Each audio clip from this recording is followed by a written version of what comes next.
The longest investigations are rarely about truth. They're about someone refusing to accept reality.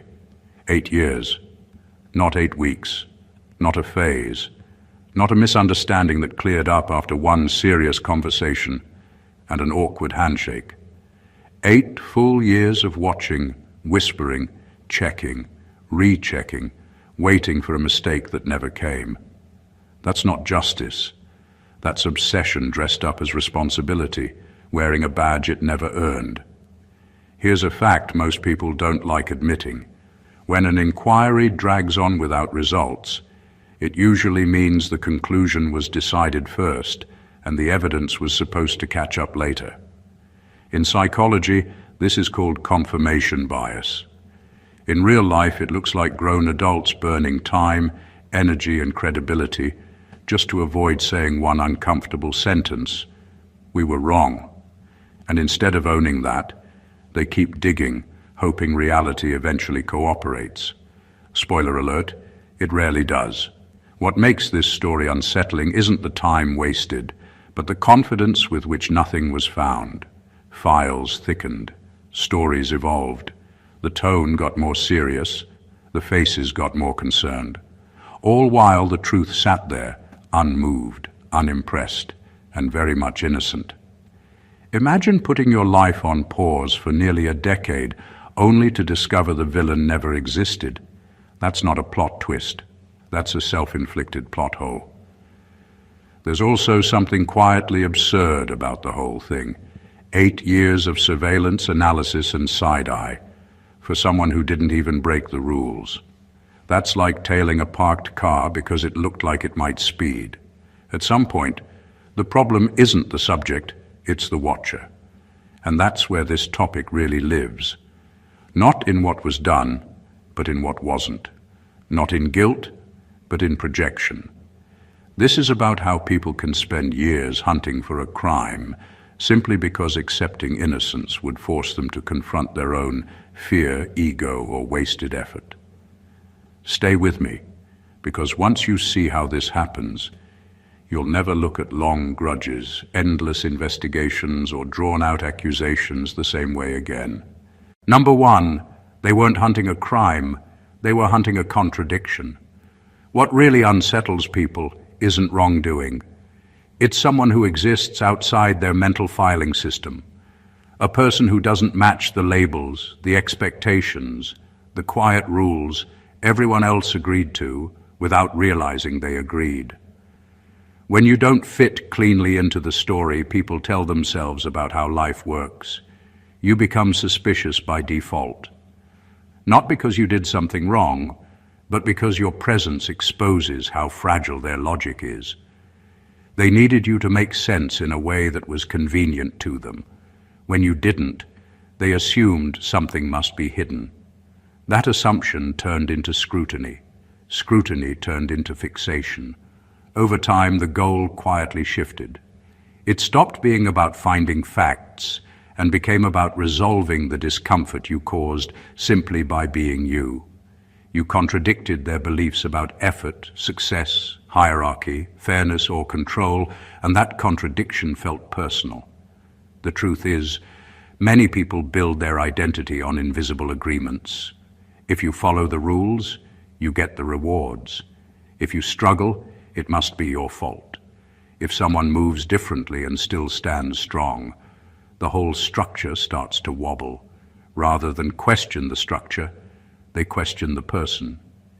It's safer to suspect you than to admit their worldview has holes.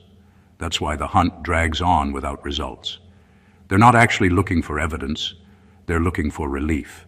Relief from the tension you create by existing without explanation. Every year that passes without finding fault only deepens the need to keep looking, because stopping would mean accepting a painful possibility, that nothing was wrong with you at all, and accepting that would force them to confront uncomfortable truths about themselves, about choices they made, risks they avoided, rules they followed that maybe didn't deserve obedience. So instead, they keep circling, hoping time will magically turn contradiction into guilt. But contradiction doesn't decay. It doesn't confess. It just stands there, quietly consistent. And that's what makes it unbearable. You weren't a mystery to be solved. You were a mirror they didn't want to look into, so they tried to break it instead. Number 2, 8 years of obsession usually hides one unspoken fear. What if I'm the problem? Obsession doesn't start loud. It starts as a small itch people can't stop scratching, a thought they refuse to sit with, a doubt they keep pushing away. Over time, that doubt grows teeth. Instead of turning inward and asking hard questions, they turn outward and fix their attention on someone else. You became the perfect distraction from a truth they were terrified to face. Admitting, "I might be the problem," is one of the hardest things an adult can do. It threatens ego, identity, and the carefully arranged story they tell themselves about their life. So rather than confront their own choices, mistakes, or missed chances, they shift the spotlight. If you're at fault, they don't have to look at themselves. If you're guilty, they stay innocent by comparison. 8 years isn't commitment. It's avoidance stretched over time. Each year they kept going wasn't proof of certainty, it was proof of fear. Stopping would mean standing still long enough for uncomfortable thoughts to catch up. Thoughts like, maybe they misjudged you, maybe they overreacted, maybe they invested too much energy in the wrong direction, and once those thoughts show up, there's no easy exit. So they double down. They convince themselves that persistence equals righteousness. That effort automatically means truth. The longer they chase, the harder it becomes to admit there was nothing there in the first place. Walking away would feel like confessing not just a mistake, but years of wasted focus. What makes this especially cruel is how convincing it looks from the outside.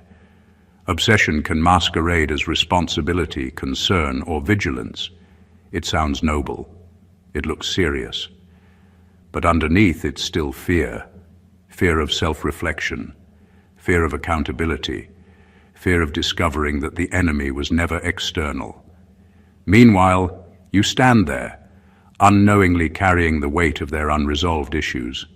Their frustration, regret, and insecurity get quietly assigned to your name. You become the symbol of everything that didn't work out for them. Not because you caused it, but because you survived it. In the end, the hunt says more about the hunter than the hunted. 8 years later, the real question was never about your innocence. It was about whether they were brave enough to face themselves. Number 3, you became the folder where they dumped everything they refused to process. Humans are experts at outsourcing responsibility, especially the emotional kind. Pain, guilt, shame, regret, and fear have a way of accumulating, and most people don't want to look at the pile. It's uncomfortable. It's messy. It might even make them question who they are. So instead of handling it themselves, they find someone else to carry it for them. In your case, you became that folder. You weren't guilty of anything, yet somehow you absorbed the weight of every thought they refused to confront. Every suspicious glance, every whispered accusation, every late-night investigation wasn't really about you. It was a way for them to avoid opening the drawer labeled "My Own Mistakes." You were convenient. You had presence. You had stability. And in a world where they refused to face their own instability, you became the container for everything they didn't want to sit with. The dangerous part is how invisible this becomes to the person carrying the burden. They convince themselves it's about justice, truth, or protection. In reality, it's pure projection. Their unresolved issues, whether fear of failure, anger at life, jealousy of progress, quietly ride on your back while you remain bewildered by the intensity of their focus. The longer it goes on, the heavier it feels, because they keep stacking on more of their unprocessed chaos, believing it's legitimate concern. You're not a villain. You're not even a participant in their drama, yet you're treated as the main character. And the cruel irony is that the folder can't fight back without being accused of arrogance, defensiveness, or guilt. The moment you resist, you validate their projection. The moment you comply, you carry more than you ever signed up for. By the end, the whole exercise is revealed for what it truly is, a way for someone to avoid themselves. They built a narrative around you, not because you fit it, but because it was easier than facing the truth of their own life. And once you see it that way, the obsession stops being intimidating and becomes almost absurd, a reflection of someone else's unresolved chaos, mistakenly turned into your problem. Number 4, they needed you to be guilty so their life could stay innocent. There's a strange comfort in blaming someone else. It makes life neat. It gives structure to chaos. It allows people to avoid staring into the mirror and asking the uncomfortable question, what if I'm wrong? In this case, your innocence was the real threat. If you were truly clean, their story, the narrative that justified their decisions, their frustrations, their obsession, would collapse. And the thought of that collapse was unbearable. People like that don't just want evidence, they want validation. They need proof that their anger, their suspicion, their relentless pursuit is meaningful. Without guilt, all of that effort becomes a mirror reflecting only themselves. And they are not ready to see that reflection. So they hunt, they accuse, they dig, not because of what you did, but because of what your existence challenges, the illusion of their own moral and intellectual superiority. This is why obsession often outlasts reason. Every claim against you, every imagined misstep, every rumor they chase is less about the truth and more about preserving a narrative that lets them sleep at night. They can convince themselves that they are vigilant, just, careful, responsible. But in reality, they are terrified that stopping, stepping back, or admitting error would strip away the protective layer of self-righteousness. Your innocence threatens that layer. And here's the quiet cruelty of it. The more innocent you are, the more absurd their hunt becomes, and the harder it is for them to stop. If they admit you did nothing wrong, they must admit that years of their life were spent obsessing over a ghost of their own making. That's a kind of reckoning most people avoid at all costs.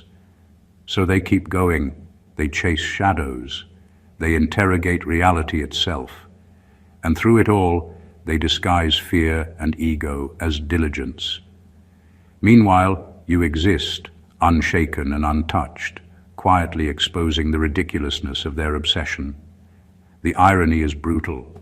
Your innocence, something they wish were weakness, becomes the weight they can never bear.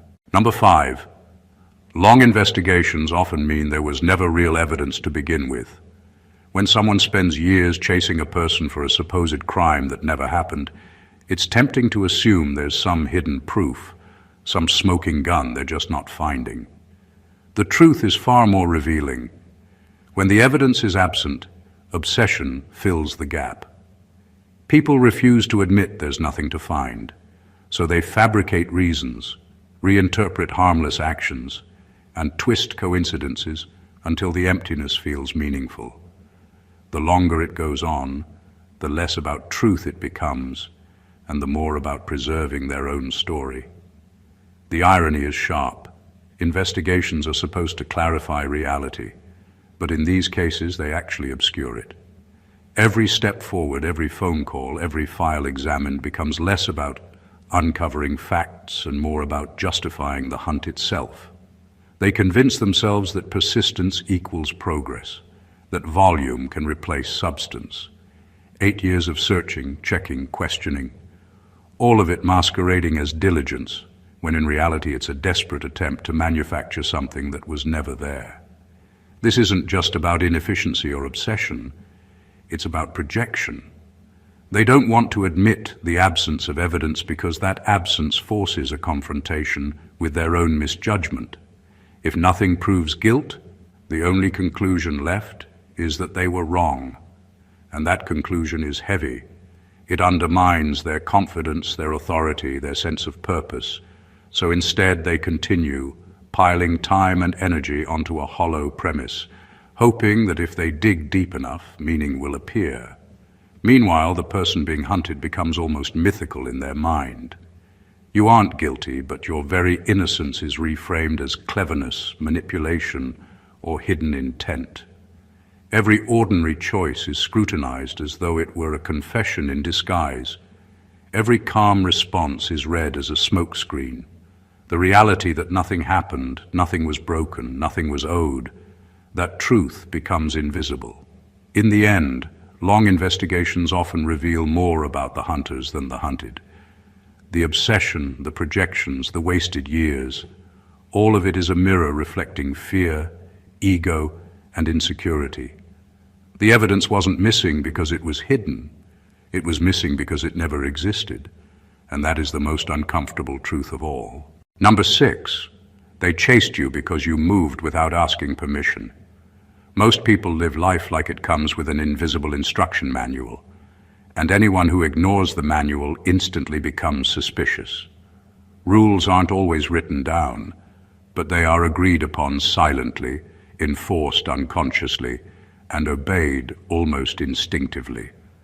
When you act freely without seeking validation or following the invisible protocols, it doesn't just catch attention, it threatens it. That's why they fixated on you, not because you did something wrong, but because you refused to ask for permission to exist on your own terms. To them, your independence looked like defiance. Your choices, your timing, your calm confidence, all of it was interpreted as arrogance or guilt. You didn't fit into their neat categories of control, so they assumed there had to be something to catch. They couldn't tolerate the idea that someone could move, succeed, or live without reference to their approval. It's easier to hunt than to accept that the world contains people who aren't waiting for permission slips. This is the subtle cruelty of it. You weren't making waves. You weren't doing anything extraordinary in the literal sense. You were just existing as yourself, operating on your own logic, following your own rhythm. But to people bound by the unspoken rules, your self-determination becomes a threat. It forces them to confront a part of themselves they prefer to ignore. The part that obeys out of fear, the part that doubts, the part that avoids risk at all costs. So they chase, they accuse, they scrutinize. Every action of yours is reinterpreted, reframed, and questioned because it dared to exist without permission. And while they are busy policing your freedom, they fail to notice the most important thing. Nothing about your life required their approval. Your choices weren't rebellion, they were just reality. And the irony is savage. The more they try to contain you, the more obvious it becomes that your life isn't theirs to control. In the end, their obsession says less about what you did and more about what they can't stand. That someone can move forward, unbound, untethered, and completely indifferent to their authority. Number 7, the hunt wasn't about stopping you. It was about slowing themselves down. Most people assume that when someone obsesses over another, the goal is control or punishment. In reality, the fixation often reveals more about the hunter than the hunted. Chasing you for 8 years wasn't really about what you did or didn't do. It was about giving themselves a purpose, a direction, a reason to keep moving while their own lives felt stagnant. The longer they focused on you, the less they had to confront the fact that their own time was slipping away, their own choices were limited, and their own potential was being wasted. By keeping their attention locked on you, they created an illusion of productivity. Every phone call, every file, every whispered suspicion was a substitute for the self-reflection they refused to do. They could feel busy, vigilant, in control, while their personal progress quietly froze. Watching you, analyzing you, obsessing over every move became a way to hide from their own inaction. In short, you became a tool, an anchor, and a distraction all at once. This is why obsession can look so convincing. To outsiders, it appears serious, righteous, almost noble. But underneath, it's always insecurity dressed up as duty. They didn't need to catch you, because catching you would have forced them to finish. They didn't need evidence, because the act of hunting itself justified their existence. The longer the chase went on, the more comfortable they were avoiding the uncomfortable truth, that their own life lacked direction, meaning, and courage. Meanwhile, your life carried on quietly, unaffected by their obsession. Every day you moved, learned, and grew without checking if you had permission or approval. You didn't slow down because you weren't invested in their narrative. And that contrast, their frantic energy versus your calm progress, probably fueled their fixation even more. The cruel irony is unavoidable. They thought they were pursuing a target, but the target never needed pursuit. You weren't the problem they needed to solve. You were the mirror showing just how far behind they had fallen and how unwilling they were to catch up with themselves. Number 8, they mistook your resilience for arrogance. Resilience has a quiet way of confusing people who are used to chaos, manipulation, or control. When someone doesn't buckle under pressure, doesn't overreact, and doesn't play the expected game, it often reads as defiance to the untrained eye. In the case of an 8-year hunt, your ability to stay calm, composed, and unshakable was never interpreted for what it was, inner strength.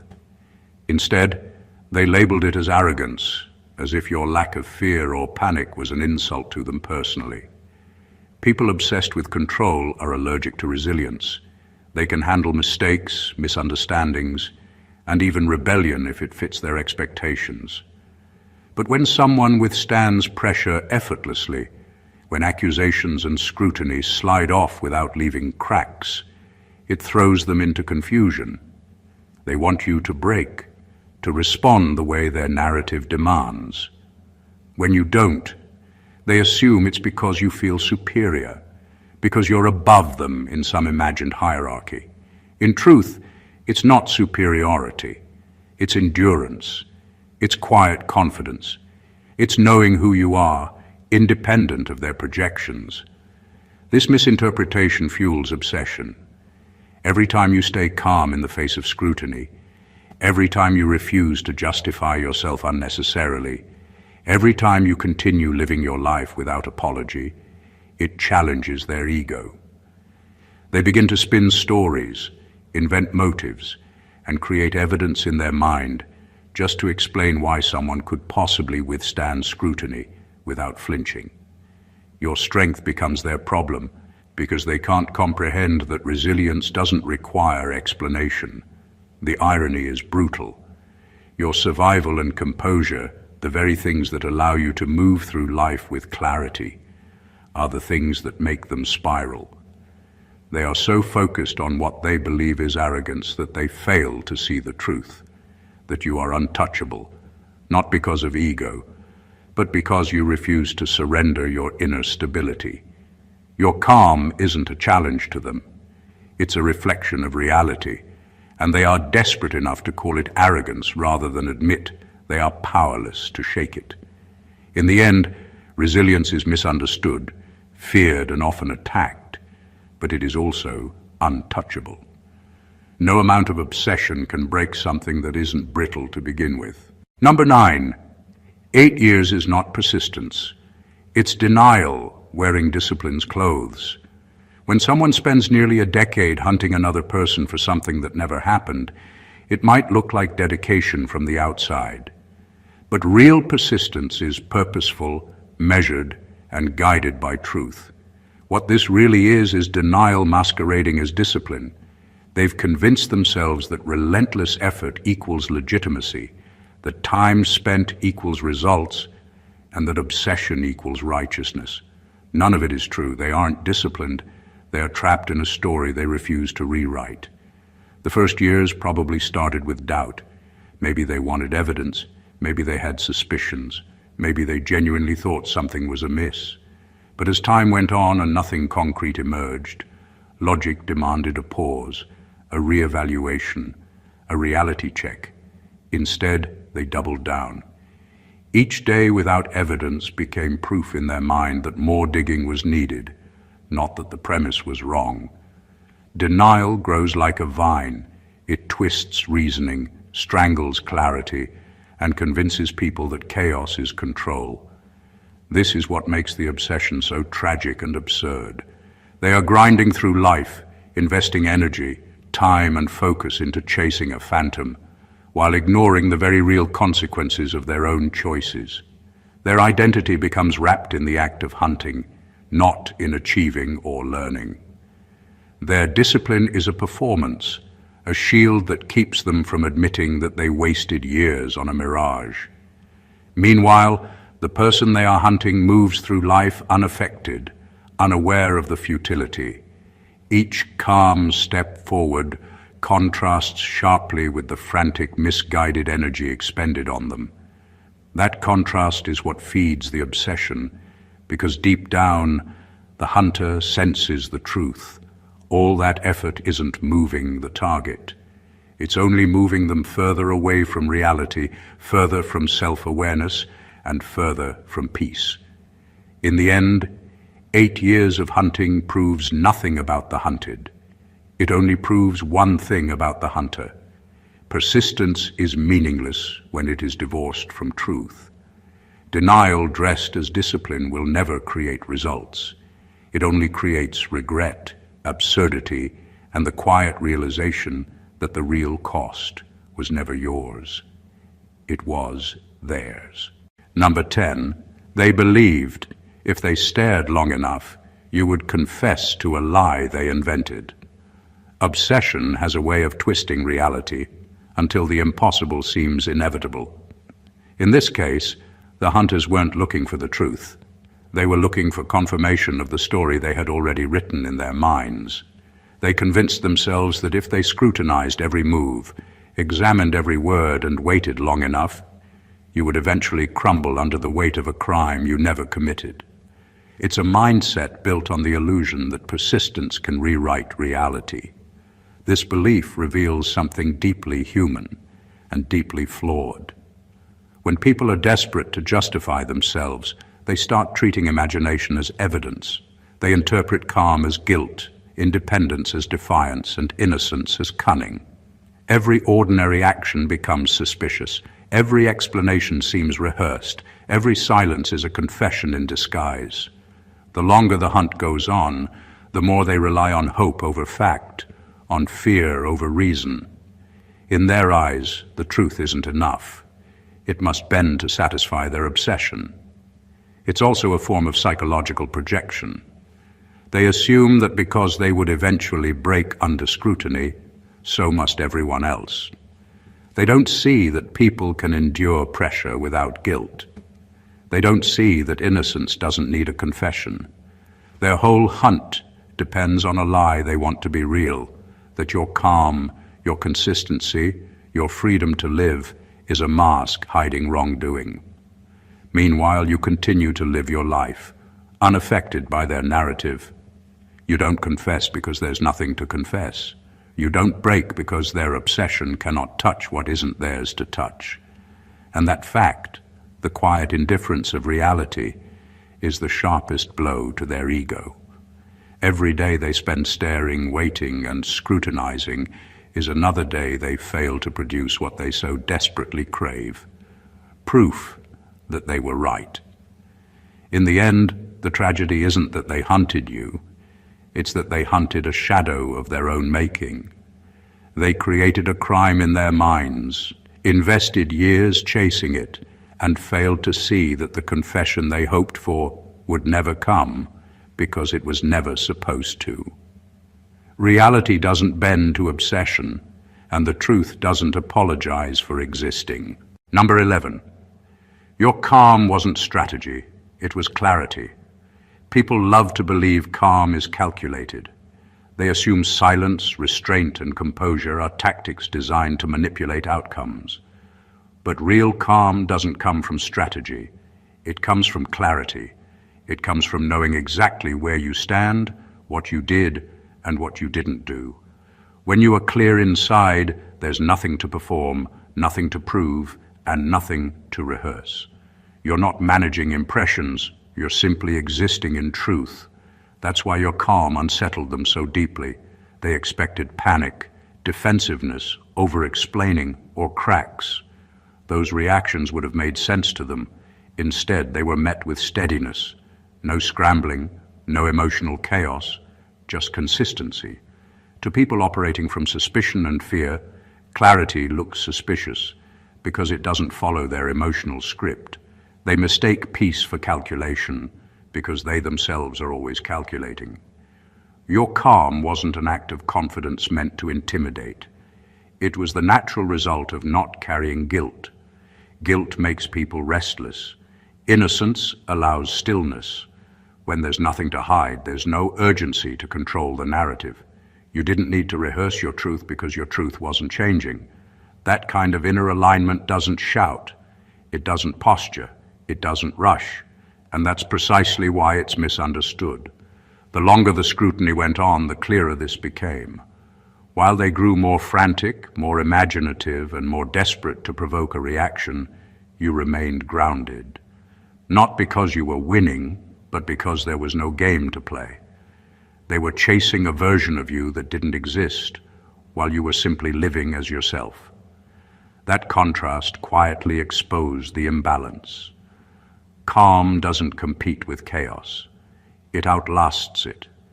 In the end, your clarity became the most frustrating evidence of all. It couldn't be twisted, cornered, or broken down. It didn't offer drama or confession.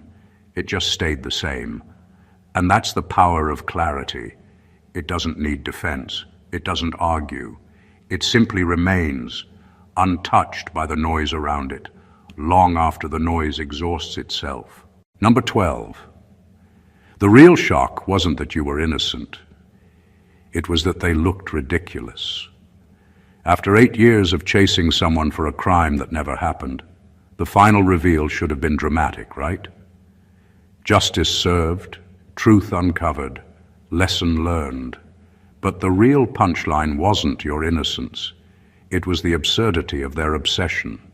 All that time, all that energy, all those whispered accusations and midnight theories, and it led to nothing. The hunter, so certain of their own cleverness, ends up looking foolish, almost comical in the eyes of anyone who sees the truth.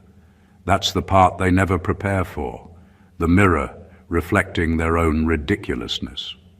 It's easy to get lost in the hunter's perspective, imagining them as powerful, relentless, or fearsome. But obsession without reason is self-defeating. Every surveillance session, every whispered suspicion, every attempt to catch you became a testament to their own inability to face reality. They thought they were crafting a narrative where you fell, but the narrative collapsed on them. Years of effort produced nothing but embarrassment, showing how obsessive behavior can amplify flaws instead of resolving problems. What makes this especially sharp is the contrast. You weren't hiding. You weren't clever or evasive in the traditional sense. You were just living, calm and unaffected. Every ordinary move you made them look even more desperate, more frantic, more absurd. The world watches them, obsessing over shadows, while the truth quietly stands in plain sight. It's the ultimate irony. They aimed to prove something about you, but the only thing proven is how ridiculous obsession can make someone appear. This moment of revelation is brutal because it's not just public embarrassment, it's existential. 8 years of obsession eroded credibility, drained energy, and left a glaring spotlight on the futility of their actions. They spent nearly a decade trying to create guilt where none existed, and in the process, they became the story people tell when cautionary tales are needed. The shock, then, isn't your innocence. It's the humbling, almost laughable lesson that chasing shadows never makes you wise.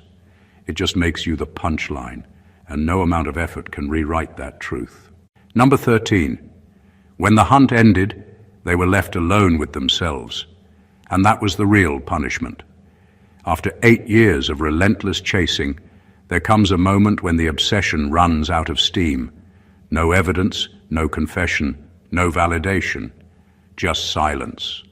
And in that silence, the hunters are forced to confront the one thing they avoided all along, themselves. For years, they projected their fears, insecurities, and frustrations onto you, using the hunt as a shield against introspection. But when the chase ends, there's nowhere left to hide. The weight of wasted time, misguided energy, and the choices they refuse to face finally lands squarely on their own shoulders. This is the cruel irony of obsession. They thought they could exhaust someone else, bend reality, or prove a point. Instead, they exhaust themselves. Every plan, every theory, every minute spent scrutinizing your life was a minute stolen from their own. Careers stagnate, relationships fray, and opportunities vanish while they are busy polishing the idea of guilt that never existed. And when it's all over, the emptiness isn't liberating. It's a haunting mirror reflecting years of misdirected energy and unresolved fear. The loneliness isn't just social, it's existential. They were so invested in defining you as the problem that they neglected to define themselves. Who are you if the obsession disappears? What do you do when the villain you created turns out to be nothing more than a shadow of your own making? That's the punishment that no amount of justification can soften. The confrontation with a self that feels smaller, weaker, and more lost than when the hunt began. Meanwhile, the person who was hunted moves on, free of suspicion, unaffected by years of relentless focus. The contrast is stark, almost vicious in its clarity. You aren't carrying regret or guilt. You didn't invest yourself in the obsession. You remain intact, untouched, and stronger for it. And the hunters are left with only themselves, staring at the absurdity of 8 years wasted on a ghost, forced to reckon with the fact that the real target all along wasn't you. It was their own unwillingness to face their life, their failures, and their truth. In the end, freedom isn't always about escaping blame. Sometimes it's simply surviving when others can't survive themselves. Number 14. The final irony is this. They trained you for pressure while they trained themselves for regret. There's a strange lesson hidden in being hunted for 8 years. Every accusation, every whispered suspicion, every attempt to corner or intimidate you became unintentional training. You didn't ask for it, you didn't plan it, but enduring years of relentless scrutiny forged a resilience most people never experience. You learned patience, clarity, and the quiet strength to exist without apology. You learned to carry yourself through tension without giving it the power to define you. Each time they tried to provoke, manipulate, or control you, you became sharper, steadier, and more self-assured. Meanwhile, the hunters were building nothing but their own regret. Every hour spent tracking you, every minute wasted on speculation, and every ounce of obsession was a brick in a monument to futility. They were training themselves to chase shadows, to misinterpret truth, and to inflate their own importance while shrinking their perspective. Their obsession didn't make them clever. It made them blind. It didn't make them disciplined. It made them desperate. While you walked away stronger, they walked further into frustration, anger, and a profound sense of wasted time. The irony is brutal because it flips the roles of power. For 8 years, they thought they held the leverage, that their scrutiny and persistence could bend reality to their will. Yet in truth, the experience only strengthened you. You emerged untouched by their obsession, uncorrupted by their projections, and equipped with an unshakable understanding of your own worth. They, on the other hand, emerged burdened, hollow, and aware of the years they'll never get back. Their punishment was never legal or social. It was internal, existential. This final irony reveals the hidden truth about human struggle. Strength is often forged in the furnace of unfairness, while weakness grows quietly in the soil of misdirected energy. You were honed by pressure they created, while they were corroded by the very obsession they cultivated. In the end, the story isn't about guilt or innocence. It's about who walked away intact and who carried the weight of mistakes that were entirely their own.